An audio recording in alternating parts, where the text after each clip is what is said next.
Iniciando a conversa de redação, participação do Eduardo Costa, do sociólogo Luiz Flávio Sapori e da nossa colunista de economia, Rita Mundim. Você, ouvinte da Chai, também pode participar, opinando pelo WhatsApp do jornalismo. 99996-7074. 99996-7074. Não se esqueça de colocar o seu nome e o bairro ou a cidade de onde você está falando. Cheguei, vamos pro jogo, um abraço. Descarta um novo fechamento do comércio em Belo Horizonte, que passou dos 5 mil mortos por coronavírus. Médicos que integram o Comitê de Enfrentamento à Pandemia da Prefeitura estão preocupados com a alta da velocidade de transmissão, principalmente no feriado prolongado de Corpus Christi, hein, Luiz Flávio Sapori? Bom dia para você. Bom dia, Eustáquio. Bom dia, Eduardo, Rita e ouvintes da Itatiaia. Não há dúvida que o aumento da velocidade de transmissão do vírus preocupa. Os números são muito contundentes nesse sentido. Se não me engano, pelo que foi anunciado hoje, já está em 1,08. Não é isso, Eustáquio? É isso, já passou de 1. E o ideal é sempre abaixo de 1. Mas que já está chegando perto de 1,1. Não, então isso aí não é um dado muito bom, não.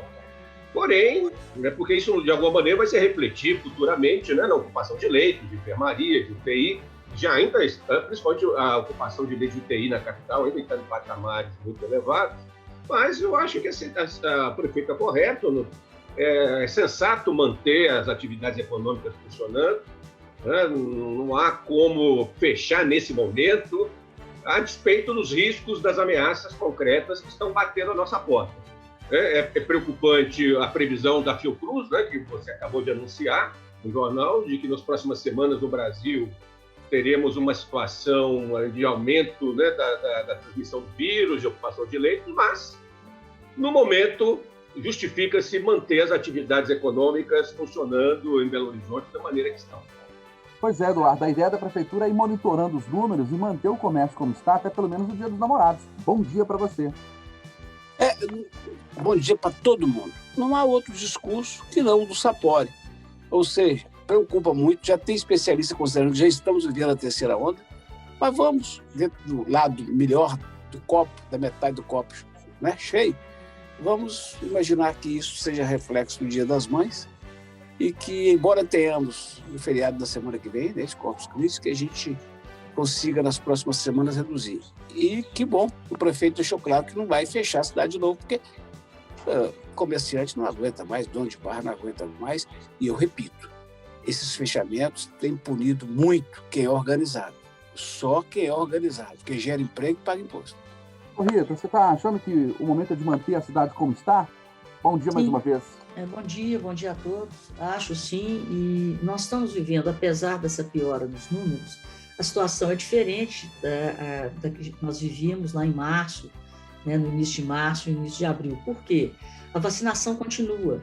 Agora, nós temos já no grupo das pessoas a serem vacinadas esses trabalhadores, né, das atividades essenciais. Então, o pessoal da saúde já foi grande parte, né, vacinado. Então, a gente tem que contar com isso também, porque Belo Horizonte já está com 30%, né, 31%, se não me engano, da população já que tomou a primeira dose. Então, o momento também é mais favorável para que, apesar da piora dos números, essa piora não seja na velocidade daquela que a gente já viveu há algum tempo atrás, recentemente, março e abril. Então, vamos contar aí com essa velocidade da vacinação e com esse contingente já vacinado para termos essa esperança um pouquinho maior e que a cidade não pare de novo. Eduardo Costa, olha aqui duas boas notícias em relação a bebês, a crianças. Mais de 70 bebês nascem com anticorpos para a Covid em Minas. E o presidente Jair Bolsonaro sanciona a lei que amplia as doenças identificadas pelo teste do pezinho. Em relação aos anticorpos, é a lembrança de que Deus está sempre por perto, Ele põe a mão em tudo. Isso é uma bênção. E em relação à sanção dessa lei, eu preciso explicar para o ouvinte da Itatiaia, a pequena parcela que ainda não sabe, porque esse assunto tem sido bem ventilado aqui, que já existem condições científicas de detecção de 320 doenças genéticas, a maioria delas muito raras, quando a criança, ao nascer, faz o teste do pezinho. Nos laboratórios aqui de Belo Horizonte, dependendo condição da pessoa para pagar, já tem dezenas e dezenas. A lei sancionada pelo presidente da República ontem diz que nós vamos passar de 30. Hoje são 6 ou 8, acho que são 6 hoje. É muito pouco. O SUS, daqui uns 4, 5 anos, vai chegar a 50 doenças raras. Isso é bênção. Isto é bênção. É permitir que a mãe pobre, lá do Sofia Feldman, tenha a mesma condição da mãe de um hospital particular de pagar, de ter o exame de pezinho do seu bebê quando ele nasce e, assim, não envenená-lo com o mais importante, sagrado e eficiente alimento, que é o leite humano, né? Nós tivemos a nossa Larissa várias vezes declarando isso. Ela estava amamentando o Theo e o envenenando sem saber. Então, não tem muito o que dizer. Viva a dona Michele Bolsonaro, primeira-dama, que foi ontem à solenidade, que se empenhou na aprovação desse projeto e que, creio em Deus, ela vai cuidar para que a lei seja regulamentada, funcione de fato. Viva o Theo, viva a mãe dele, a jornalista mineira, Larissa Carvalho. Viva todas as mães de pessoas com doenças raras. Viva todas as pessoas que têm doenças raras. E viva o SUS, viva Deus! Ô, Rita Mundim, nem tudo está perdido, né? 2 boas notícias. Pois é, e aqui eu quero endossar aí o coro do Eduardo, a coragem, a persistência da Larissa, que foi maravilhosa para todas essas mães brasileiras, porque foi agora foi um trabalho dela, né, que pelas redes sociais, e de um trabalho muito corajoso, porque as pessoas, muitas vezes, elas se ocultam, né? Elas não gostam de mostrar seus próprios dramas. E ela não transformou o que aconteceu com ela em um drama. Ela transformou em uma bandeira e está fazendo, né, esse bem para tantas mães. Eu acho que essa aprovação da lei tem muito a ver com o trabalho dela e com o amor dela pelo Theo. Então, notícias boas são e serão sempre bem-vindas, né? É isso aí. Um cenário de dias melhores por vir, hein, Luiz Flávio Sapori? Não há dúvida. A aprovação dessa lei, na verdade, o sancionamento dessa lei pelo presidente é um reforço do Sistema Único de Saúde, que vai se afirmando na sociedade brasileira, né? Que vai mostrando a sua vitalidade, vai mostrando a sua importância para o país, a despeito dos seus problemas, né? Dos seus obstáculos. A gente sabe que o SUS tem muitos problemas, mas com a ampliação da possibilidade, né, desse exame do pezinho para as populações mais simples, você está garantindo maior qualidade de vida aos brasileiros, você está, né, de alguma maneira, atuando sobre a desigualdade social, a desigualdade de acesso à saúde. É muito importante, é uma lei que tem que ser comemorada e agora, né, aplicada. E como disse o Eduardo, esperar que ao longo dos anos seja ampliado o leque de doenças que possam ser testadas com esse exame do pezinho, porque tem custo, né? Não é barato, por isso que tem que ser aos poucos, né, o avanço nesse sentido. E reforçar também esse dado, né, dos bebês, dos recém-nascidos imunizados contra a Covid, dá esperança de que, né, há uma hipótese científica a ser testada, esse estudo do FMG, de que os anticorpos contra a Covid podem ser transmitidos de mães para filhos. Vamos ver se essa hipótese se confirma, né? Seria muito interessante, muito bom, né, em termos, né, uma perspectiva aí de futuro para o controle da doença. Bom, em tom de brincadeira, o Papa Francisco diz que o Brasil não tem salvação. Vamos ouvir a fala do Sumo Pontífice. Padre, prega per noi brasiliani. Questo tempo voi non avete salvezza, troppa cachaça e niente preghiera. Você concorda, Eduardo, com o Santo Padre, que o Brasil tem muita cachaça e pouco oração? Eustáquio, se me disserem que foi um discurso inadequado de um chefe de Estado, eu respeito. Se me disserem que foi um discurso impróprio, partindo do chefe da Igreja Católica e se referindo àquele que ainda deve ser o maior país católico do mundo, eu admito. Que o Papa vai apanhar demais nas redes sociais, eu que já está apanhando, eu não tenho dúvidas. Vamos xingá-lo de tudo. Agora, primeiro que eu sou suspeito para opinar sobre Francisco, eu sou fã dele. Segundo, eu quero fazer 2 perguntas para o senhor, meu âncora querido. Primeira pergunta, o senhor também leu que durante a pandemia a venda de cerveja aumentou, certo? Certo. O senhor, amanhã à noite, em casa, com Dona Larissa, sua amada, o senhor vai tomar um golinho, não vai, de uma coisinha? É possível, Eduardo. É possível. Você estará amanhã, né? É possível na sua casa, lá em casa é excesso.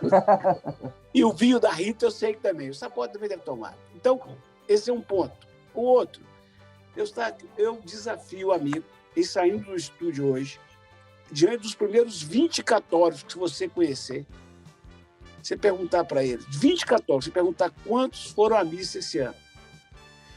Quantos se reuniram esse ano? Você vai encontrar o Júnior Moreira e mais um, em 20.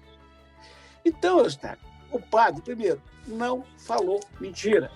Segundo, o Papa estava brincando num raro momento de descontração. Sei que vão xingá-lo muito por isso, e vão me xingar também por eu concordar com o Papa. Mas o Papa é pop, eu sou fã dele, e se Deus achar que eu mereço um dia, eu vou pegar na mão dele. E você, Sapori, qual é a avaliação que faz da fala do Papa Francisco? O Eduardo está falando dessa questão de tomar uma cervejinha, um vinhozinho em casa, né, no confinamento, mas, infelizmente, e aí a gente corroborando a fala do Papa Francisco, muitos bares aí dentro dos bares funcionando clandestinamente depois do horário permitido, que é 7 horas da noite. Sei, Eustáquio, mas pode levar a sério, né? Não podemos, né, também tratar com muita... com pouco espírito de humor, o que o Papa falou. Foi uma brincadeira, foi uma piada. O Papa é bona gente, né, Eduardo? Ele é muito carismático, eu também gosto muito dele. Pode falar, Eduardo, você queria comentar? Não. É bom que você me vê no Zoom. Ô, Sapori, sabe o que eu fiquei sabendo agora cedo, Sapori? Em Contagem, o moço foi levar Ibirité, o moço foi levar um televisor para consertar numa loja dessa em Tomé, certo? E ele entrou na loja sem máscara.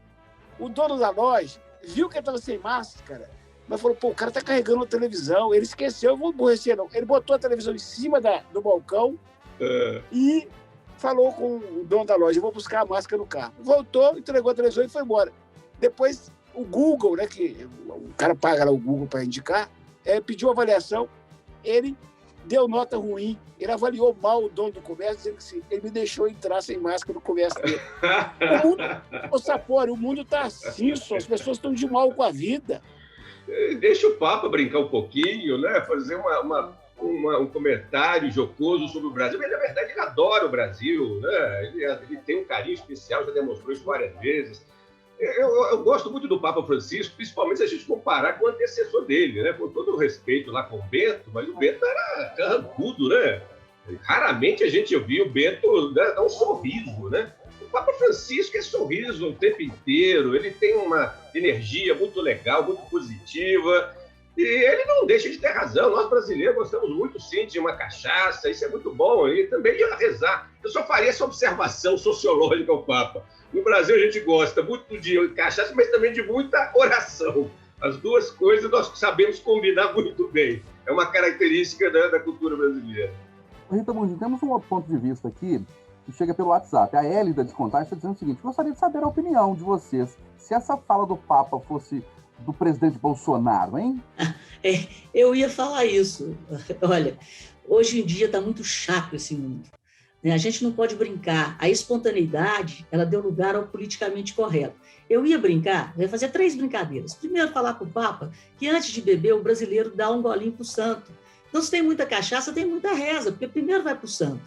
Segundo, porque o Papa deve ter vestido a camisa da seleção argentina, e ele viu que ele estava falando com um brasileiro, porque o Papa é humano, e os humanos brincam, os humanos erram, somos humanos. E terceiro, porque diante da fala de um chefe de Estado, que é o Papa, né, eu falei, agora mesmo vão falar que ele fez um estágio com o Bolsonaro, porque o Bolsonaro ele é espontâneo, e essa espontaneidade dele, às vezes, faz com que ele esqueça que ele é um chefe de Estado. Só que o Bolsonaro é muito mais recorrente nas suas falas do que o Papa Francisco.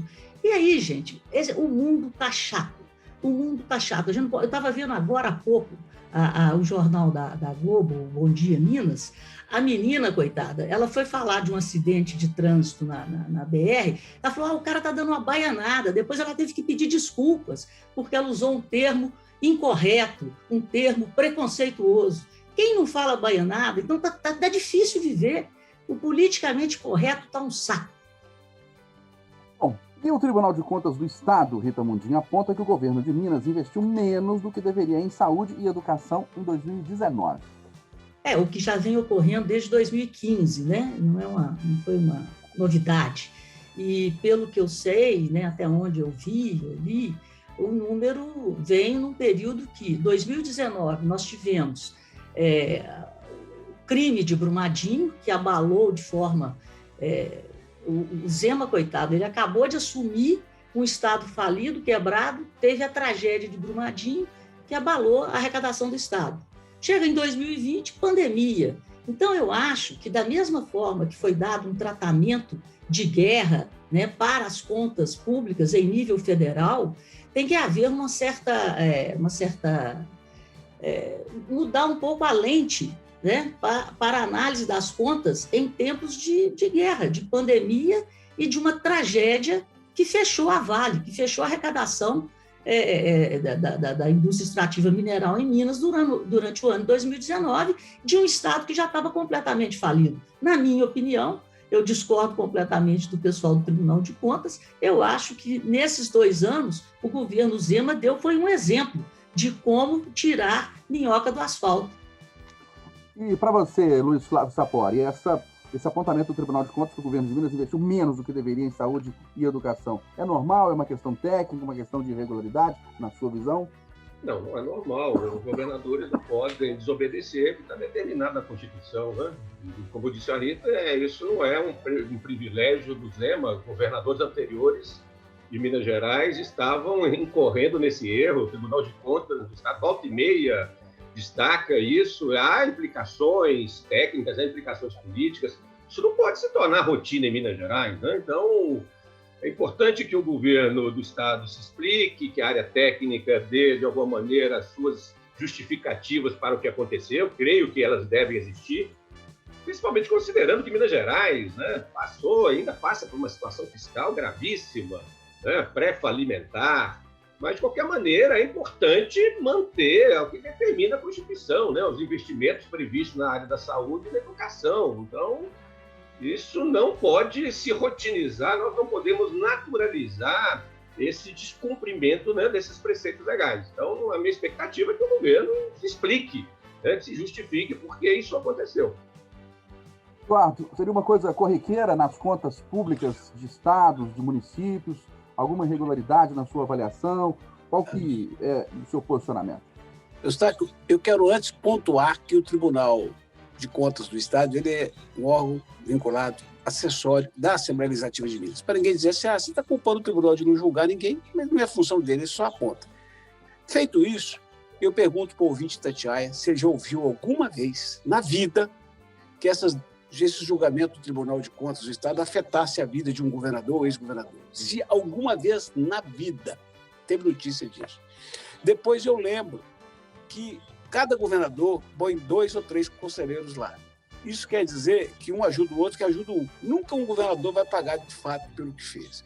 Por último, e eu, com o respeito que me merece o grande Durval Ângelo, que foi o relator desse caso, eu imaginei que na hora que ele fosse dar o voto dele, que ele dissesse o seguinte: eu voto com ressalvas e peço desculpas ao Zema, como amigo do Pimentel, e indicado pelo Pimentel para esse emprego bom vitalício, que o Zema está costurando os buracos que o Pimentel fez. Então, ele tinha que pedir desculpa no voto.